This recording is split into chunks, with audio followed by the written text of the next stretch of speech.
Hello everyone, welcome back to my channel. Please সবাই একটা like করে দিও।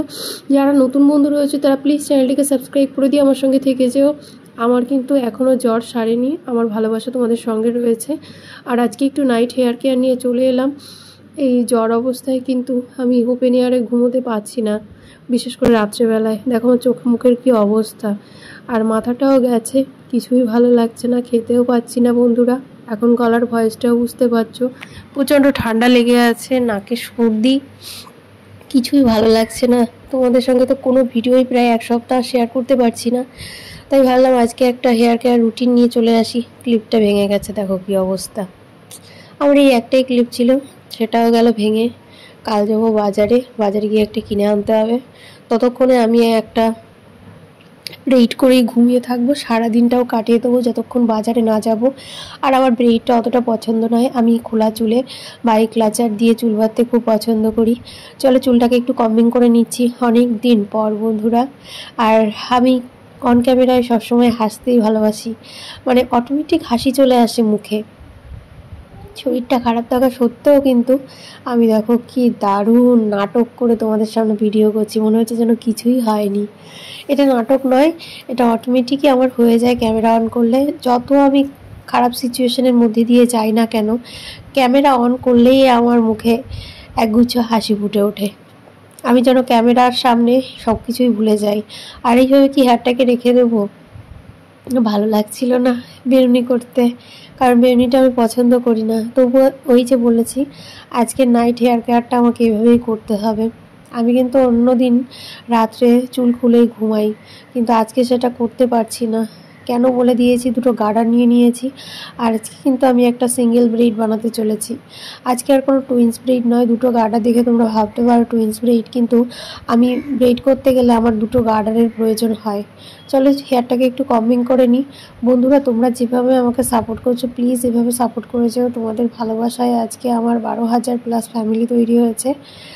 আর 12,000 প্লাস ফ্যামিলি বলছি কেন, আমি একটা ফ্যামিলিতে 12,000 জন সদস্য পেয়েছি তোমাদের ভালোবাসায়।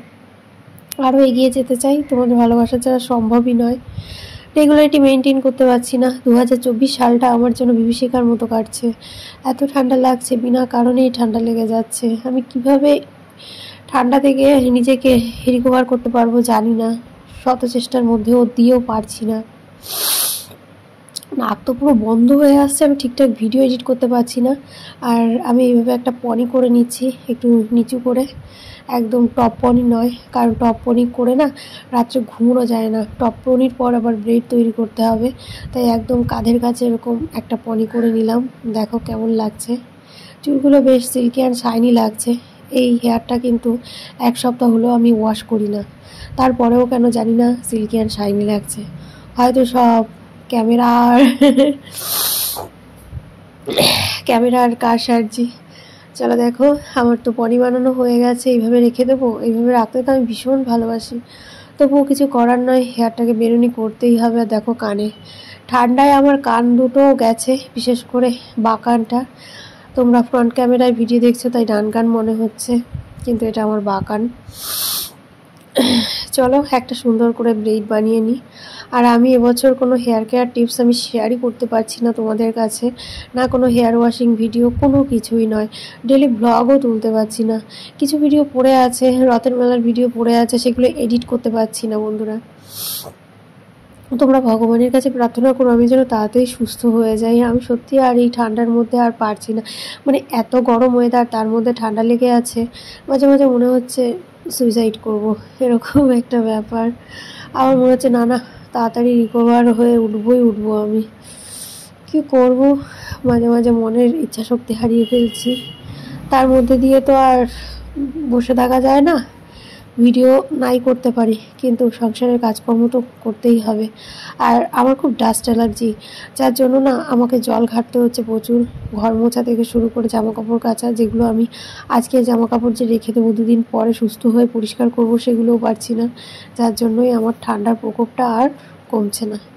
এটা আমি কিন্তু একদম স্বীকার করে নিচ্ছি যে এই ঠান্ডাটা শুধুমাত্র সারছে না আমার নিজের জন্য, কারণ ঘরে তো আর কেউ নেই যে সে করে দেবে কিছু কাজ আমি অসুস্থ অবস্থায়।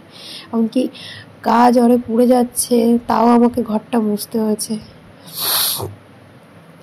ওই যে আগেই বললাম ডাস্ট অ্যালার্জি, যার জন্য কিন্তু আমার হাঁচি সারতেই চায় না, তাই জ্বর অবস্থায় কিন্তু ঘরটা মোছা আমার কাছে বেশি প্রয়োজন ছিল।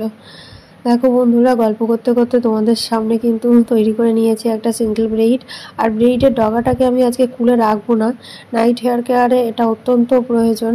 ব্রেইডের ডগাটাকে সুন্দর করে ভাঁজ করে একটা গার্ডার দিয়ে আটকে দেওয়া। আর ব্রেইডের ডগা যদি খোলা থাকে, যাদের চুলগুলো দুমুখো হয়ে যাওয়ার প্রবলেম আছে, তাদের কিন্তু এই প্রবলেমটা দেখা দেবে। কিন্তু আমার চুলটা খোলা অবস্থায় বেশি কমফোর্টেবল ফিল করে, ওরাও আমিও, যার জন্য আমি খোলা চুলেই রাতে ঘুমোই। তোমরা এইভাবে একটা ব্রেইড করে নেবে বা টুইন্স ব্রেইড করে নিতে পারো। আমি যখন শরীরটা খারাপ থাকে তখনই এইভাবে একটা সিঙ্গেল ব্রেইড করে নিই, কারণ টুইন্স ব্রেইড করলে না আমার খুব অসুবিধা হয়। চলো দেখো, এই রয়েছে আমার সুন্দর একটা সিঙ্গেল ব্রেইড। সুন্দর বলছি, দেখেছো? একদম নোংরা চুল, 1 সপ্তাহ শ্যাম্পু করি না, সেই চুলটাকেও ক্যামেরার সাহায্যে কি দারুণ লাগছে দেখতে। আমি কোনো এডিট ফেডিট করিনি, আমি সবসময় এবার ঘুমিয়ে পড়বো, আর কথা বলবো না, কোনো গল্প নয়। তোমরা সবাই প্রে করো তাড়াতাড়ি যেন সুস্থ হয়ে তোমাদের সামনে চলে আসতে পারি। ভালো থেকো, সুস্থ থেকো বন্ধুরা। আর এইভাবে আমার হেয়ারের জন্য প্রে করো, আমি অসুস্থ হলেও আমার হেয়ারটা ভালো থাকে। চলো, tata, bye bye, good night.